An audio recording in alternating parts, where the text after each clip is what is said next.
Hi and welcome everyone to our 71st episode of The Little Inside. As usual, my name is still Tobi, and this week I'm going to talk a little bit about the happy death day. So let's get started right after the intro. Happy birthday to you. Happy birthday to you. You know the song, right? We sing it every year. We're happy, we're celebrating birthday. And yet, isn't birthday just death in disguise? Have you ever contemplated that every time you're celebrating birthday, you're also celebrating death, but in a very hidden way? And why is that? Well, it's very simple. What's the main cause of death? Well, the main cause of death is not really sickness or old age or an accident. The main cause of death is birth. If we're not born, how could we die? So this week I'm here to explore together with you whether it is actually possible to accept one of the most simple truths in life, the fact that we will die. There's so much sadness around death, and I'm always wondering, why are we so sad when someone dies, actually? Now, for example, I was raised Christian. In Christian culture, you would then assume that a good Christian would go to heaven, right, and be with God. That is a great thing, right? So why all the sadness? Why is there so much sadness around death? Why is it that I've witnessed several deaths in my life of people who are very, very close to me, and there's always this natural sadness that comes up. And I'm wondering, why do I feel this? Is this really necessary? Is it really necessary to treat death as the bad thing in life, like something that's really bad, like almost like a threat? And birth, on the other hand, treating it as something so nice, so amazing. Wouldn't it be a bit like treating poisoned food or like rotten food that is nicely decorated and it smells fantastic and all that, but still it's rotten food, so when you eat it you'll get food poisoning, right? So why then celebrate the rotten food? Once you know it is rotten food, you wouldn't eat it, right? You wouldn't touch it anymore. So the same is true with birth and death, isn't it? Birth is the very thing that is responsible for death. And yet we celebrate it every year. Now, for me, there can be only one reason why actually we see these two as two separate things, the one being good, the other being bad. It's because of just simply not knowing that they are connected, of simply not knowing the truth, that one leads to the other, like the rotten food leading to food poisoning. And then, of course, another reason why we are so sad when a loved one passes away is due to our loss. We are basically losing someone that we have enjoyed spending time with. And so when we lose someone or something that we are very attached to, then we are experiencing a loss. We're experiencing sadness. It's not that we are sad really that the other person is dead. We are sorry for ourselves that we lose someone that we love very much, right? So now I cannot spend time with that person anymore. I cannot tell that person how much I love her or him anymore. Now, for example, one thing that always comes to my mind, because it was such a recent thing, my mom passing away last year. And as she died, the thing that I wanted to tell her was thank you, but I felt I couldn't anymore. I couldn't tell her thank you anymore. She was gone now. Fortunately, I told her before she passed away, so I feel okay, but still I wanted to tell her one last time, but it wasn't possible anymore because she passed right in front of my eyes. But then there is this deep sorrow, this deep feeling of sadness that I know very well when I lose a loved one. There is deep sadness, but it is not because I'm sorry for the person that has died. It is because I'm sorry for myself that I have lost someone that I was very attached to, that I spent a lot of time with. And I think it's really important to approach this with this honesty, because we simply don't know what's happening to the person that has just died. Maybe it's having a great time. Maybe my mom is having a great time right now. Maybe she's watching this video having a great time. Maybe she is in heaven having a great time. Maybe not. Maybe, I don't know. There's a lot of maybes, right? So we are all confronted with this maybes. Some people pretend that they're very certain, but most of us don't really know what's happening after death. At least I think if we're honest enough, then we can only regurgitate what has been told to us. I have heard that we go to heaven, for example. This is what I have learned since I was a little kid. Yet still I cannot verify it because I haven't done it, or I don't remember having done it. I don't even really know if there are past lives or future lives. I can only guess there might be, or I can use logical reasoning, inferential reasoning, so that I can come to some sort of conclusion. But again, it's human logic, and the mind is a very complex thing. The body is a very complex thing. So I kind of prefer to stay with the facts. What is it that I can be really sure of? Well, I can be really sure of, for example, that I'm sitting here right now, that I'm recording a video. This is something that can be sure of. This is what I'm doing right now.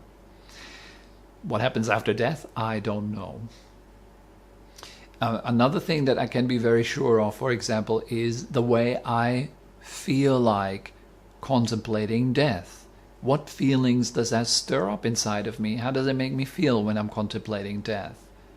When I'm contemplating, furthermore, that birth and death are pretty much one and the same thing, or two sides of one and the same coin. You buy into one, you have to deal with the other, right? I actually found that by contemplating death and by actually going to the place where we don't want to go mentally or physically, by witnessing death, witnessing loss, that this can actually be an amazing area of transformation in our own lives. And the reason why I think that this is so is that death, because it's so closely connected to life and birth, has the ability to turn my eyes around back onto life. When I contemplate death, it always has the effect of making me acutely aware that I am here right now, that my heart is beating right now, that my breath is going in and out of my body right now, that I'm sitting here right now. It might be the very last thing that I'm doing. I'm becoming super aware of what is as a consequence of contemplating death. Death, in that way, has become a very good friend to me. It has become a very good reminder. I'm not feeling that death is evil or a bad kind of shadow that lurks behind me, that I could feel a hot breath of death in my neck, ready to kind of bite and kill me. I'm not feeling it in a dramatic way like this actually at all. I'm feeling that death is a very kind reminder to live my life properly. Not because I'm afraid of what happens after death, but because it's the opportunity to cultivate happiness and to let go of suffering right now. And usually if I don't contemplate death, what happens is I become kind of, how do you say, I don't care about life anymore. It seems almost as if I was living for the future. I'm living for what happens in a few months. I'm living for what happens tomorrow. I'm looking forward to the next kind of thing, the next Netflix session, the next whatever. I'm looking forward to something else. I'm not here. But death and contemplating death has this wonderful ability, has this wonderful quality to bring me back into what really matters right now, right here. And it always, in a very friendly way, it says, this might be the last thing you do. Do it well. You see, that's the consequence. I'm not like, oh, this might be the last thing I do. How sad. I don't think it might be the first response for some of you guys. Maybe you feel like, oh, that's depressing. I need to think about death. How depressing. And then do you stop there? Is that it? Or does the depression move you into something else, something better? Well, sure, we might feel depressed. We might feel kind of like, oh, you know, it's not a party topic. You're sitting there with your friends having a great time in the evening, great dinner, and suddenly someone says like, guys, it might be the last thing we're doing. And everyone's like, thanks for ruining the dinner. That wasn't necessary. Now I'm depressed. But do we really have to stop there? Do we really have to stop at the level of just being depressed? Is that it? Or does the depression simply point to the fact that we are not yet fully connected with life?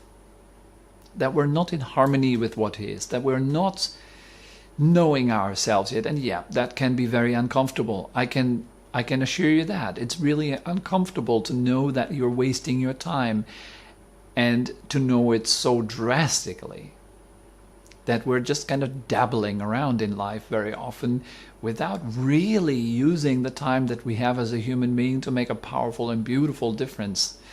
We're kind of just waiting for something to happen mostly.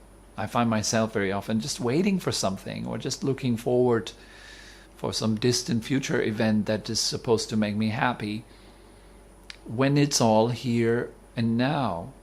I feel in my own life that only death has the ability to bring me sharply back into this present moment and allow me to actually connect with life so fully, in such a beautiful way, that I would never be able to if it wasn't for the fact that this is limited. It's a limited edition. This Tobi thing, it's a limited edition. I'm not here forever. I'm not here until the end of time. I'm here now, and I can make something great out of it, or mediocre, or something stupid. But I feel always a very clear input when I think about death, a very clear input, very clear positive input into a good, constructive, a skillful direction. So death is not evil. It makes sure that we are connecting deeply with life, that we are seizing the moment, that we are making the most out of our potential, which is truly, truly great. And I hope that this video actually inspired you to live your life more fully, and to live your life, which is only in this moment, right now, more fully. And I hope that it is a gateway into your happiness. So I'm wishing all of you guys a wonderful next week. Oh, almost forgot. If you do have anything you would like to share, please write it down in the comment section below. I'm always happy to read your comments.